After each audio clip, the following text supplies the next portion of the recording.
Stoic rules from Marcus Aurelius. Rule 1. You always own the option of having no opinion. There is never any need to get worked up or to trouble your soul about things you can't control. These things are not asking to be judged by you. Leave them alone. This is a lesson from Marcus Aurelius that seems to be becoming more and more relevant in the modern world. Social media and the amount of information we have access to means that we're constantly being exposed to different views, world events, news articles, human rights issues, belief systems, natural disasters, social causes, and a whole host of other things going on in the world around us. Not only this, but we'll have more direct things happen around us in the form of our jobs, relationships, health, finances, mental health, and general life. We don't have to have an opinion about everything around us. We don't have to judge everything we see. We can be deliberate about how we focus our time and energy. If we don't guard this, we risk both spreading ourselves too thin and holding opinions that are not very well thought out and simply based on the small pieces of information we've come across, both of which have their own problems. Being deliberate with what we have strong opinions about and what we choose to care about not only helps us protect our well-being, it allows us to focus on a select few areas competently rather than everything poorly. Rule 2. Remember, it's all ephemeral. Alexander the Great and his mule driver both died, and the same thing happened to both. Marcus Aurelius wrote to himself a simple and effective reminder to help him regain perspective and stay balanced. Run down the list of those who felt intense anger at something: the most famous, the most unfortunate, the most hated, the most whatever. Where is all that now? Smoke, dust, legend, or not even a legend? Think of all the examples, and how trivial the things we want so passionately are.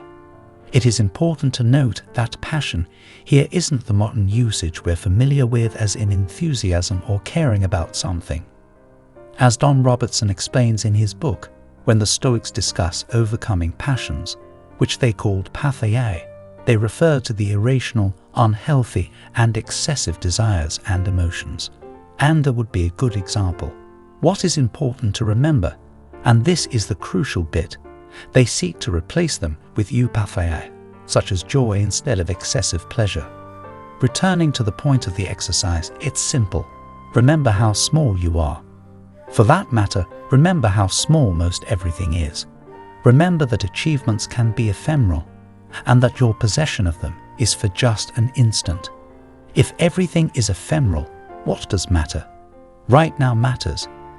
Being a good person and doing the right thing right now, that's what matters, and that's what was important to the Stoics.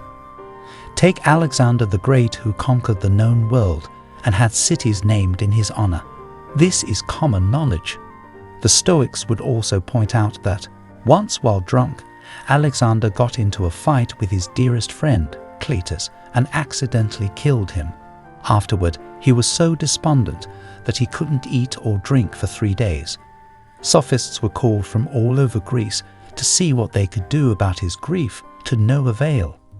Is this the mark of a successful life?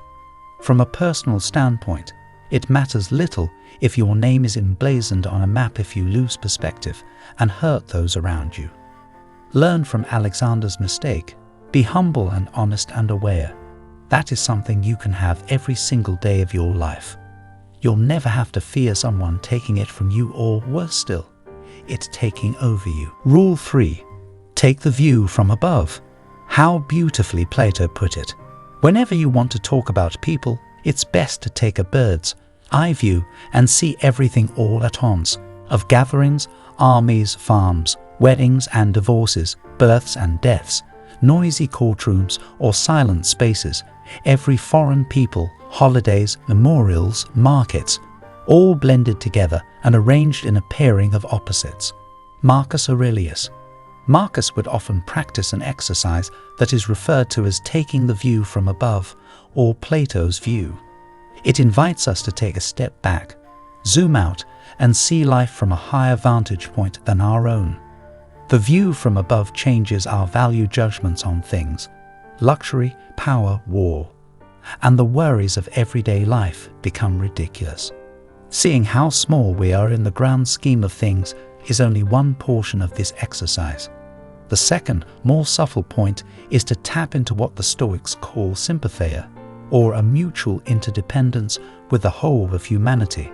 As the astronaut Edgar Mitchell, one of the first people to actually experience a real view from above, put it, in outer space you develop an instant global consciousness, a people orientation, an intense dissatisfaction with the state of the world, and a compulsion to do something about it. Take a step back from your own concerns and remind yourself of your duty to others. Take Plato's view. Rule 4. Live in accordance with nature. Begin each day by telling yourself, today I shall be meeting with interference, ingratitude, insolence, disloyalty, ill will, and selfishness, all of them due to the offender's ignorance of what is good or evil. But for my part, I have long perceived the nature of good and its nobility, the nature of evil and its meanness, and also the nature of the culprit himself, who is my brother, not in the physical sense, but as a fellow creature similarly endowed with reason and a share of the divine. Therefore none of those things can injure me, for nobody can implicate me in what is degrading. Neither can I be angry with my brother or fall foul of him, for he and I were born to work together, like a man's 2 hands, feet or eyelids, or the upper and lower rows of his teeth. To obstruct each other is against nature's law, and what is irritation or aversion but a form of obstruction? Throughout Meditations, Aurelius shows remarkable compassion and empathy for other people. Here he demonstrates his ability to see the ignorance in others as a cause for negative behavior. It's not that some people are deliberately destructive, it's that their values, beliefs and experiences unconsciously result in destructive behavior and they don't know another way. People whose behavior is unconscious are products of their environment until they're aware of how their past is influencing their present actions. Rule 5. Memento mori. Meditate on your mortality. Let us prepare our minds as if we'd come to the very end of life. Let us postpone nothing. Let us balance life's books each day. The one who puts the finishing touches on their life each day is never short of time. Seneca. The quote from Seneca above takes part of memento mori, the ancient practice of reflection on mortality that goes back to Socrates, who said that the proper practice of philosophy is about nothing else but dying and being dead. In his Meditations, Marcus Aurelius wrote that you could leave life right now. Let that determine what you do and say and think. That was a personal reminder to continue living a life of virtue now and not wait. Meditating on your mortality is only depressing if you miss the point. The Stoics find this thought invigorating and humbling, or as another Stoic, Epictetus, urged his students, keep death and exile before your eyes each day, along with everything that seems terrible. By doing so, you'll never have a base thought, nor will you have excessive desire. Use those reminders and meditate on them daily. Let them be the building blocks of living your life to the fullest and not wasting a second. Rule 6. Amor fati. To love only what happens, what was destined. No greater harmony. The great German philosopher Friedrich Nietzsche would describe his formula for human greatness as amor fati, a love of fate. That one wants nothing to be different, not forward, not backwards, not in all eternity.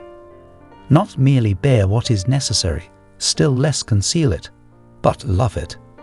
The Stoics were not only familiar with this attitude, but they embraced it. 2,000 years ago, writing in his own personal journal, which would become known as Meditations, Emperor Marcus Aurelius would say, "A blazing fire makes flame and brightness out of everything that is thrown into it." Another Stoic, Epictetus, who was a crippled slave, has faced adversity after adversity, echoed the same. Do not seek for things to happen the way you want them to. Rather, wish that what happens happen the way it happens. Then you will be happy.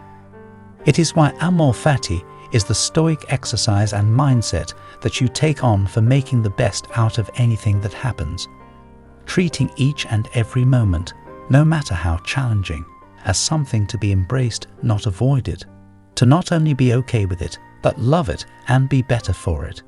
So that, like oxygen to a fire, obstacles and adversity become fuel for your potential. Join us in embracing the timeless wisdom of Stoicism for a more fulfilling and harmonious life.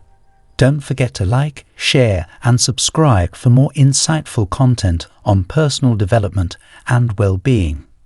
Let's cultivate a Stoic mindset together.